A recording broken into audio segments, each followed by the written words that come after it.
Okay, back with another anime review.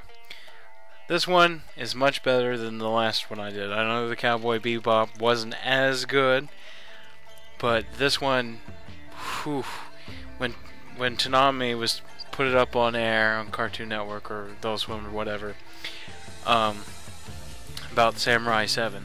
At first, I was like, but when I saw the first episode, I was still kind of, but watching more and more, I got even more interested in it.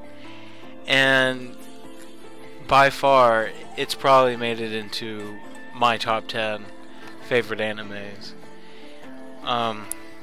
Pretty much Samurai 7 was based on a 1954 film called Seven Samurai. And I've actually watched that film after I finished watching Samurai 7.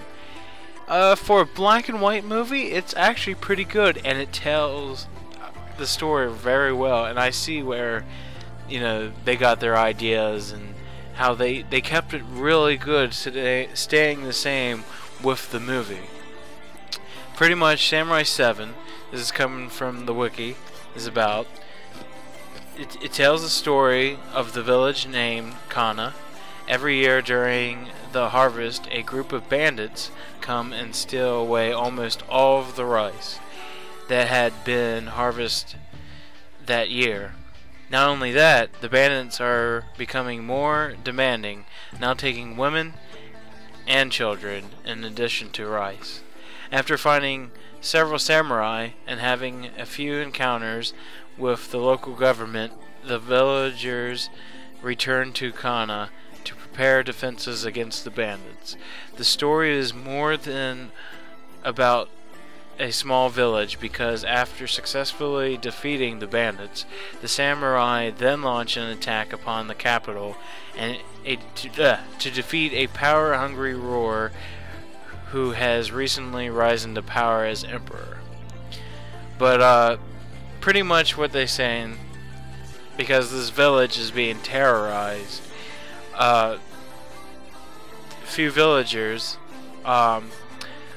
Rikichi and Kiara and her little sister Kamachi, go into the big city, and they eventually run into people. I believe the first one they run into is a young samurai known as Kishiro. Kishiro is, he's still young, and he's more of like a rookie samurai. He pretty much helps them from some guy who steals, like, their rice. And eventually they also run into a cyborg samurai, who is also one of my favorite samurais, Kikucho. Kikucho is pretty much your, not always bright. He don't think first before he makes action. But some of those is why I love him. And plus, he's voiced by Christopher Sabat, who voices characters such as Vegeta from Dragon Ball Z. And, who can't... Who would hate on Christopher Sabat? Anyways, eventually they do find the main one, which is Kanbei, who was in the war during, all the fighting and all that. And eventually, at first they're not like, he wasn't going to join them, but then, after a few things that happen, they end up joining, or he ends up deciding that, yeah, he's going to do it. And so they want to find these seven samurai, and eventually they come across people like Gorobei, who was once a samurai in his time, but he turned that down to become an entertainer. But he still has that samurai fighting spirit.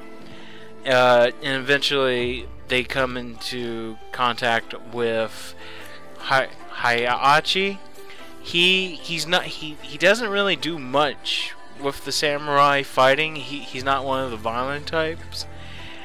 He mostly uses his sword as an axe to cut wood for people, because he don't really carry that much money.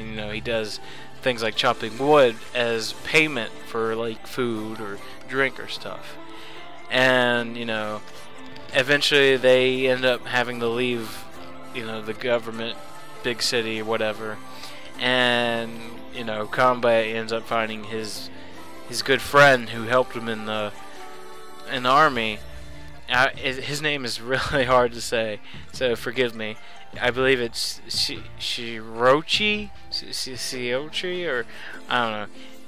It's very hard to say his name, but he after the war, he decided to, I think he's like one of the founders of the village of rest or whatever, as the Fireflies, and he just wanted to be, someone, lay back, don't worry about war, that kind of thing. He just wanted to give up the samurai, but he did agree to join them in the fight.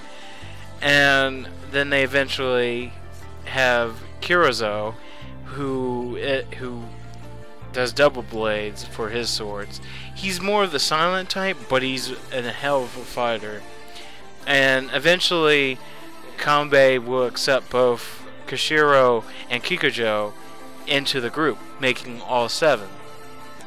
And like they do, they fight the bandits. But I don't want to spoil too much. I let you watch itself. The series itself is about 26 episodes, I do believe. You can actually find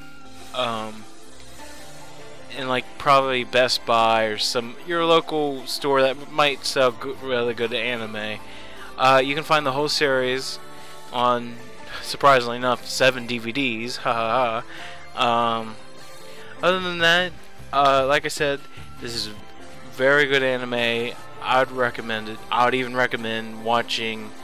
First, I would recommend watching the 1954 Seven Samurai movie, and then watch the anime, and then you do the comparison and see how well they made this anime possible.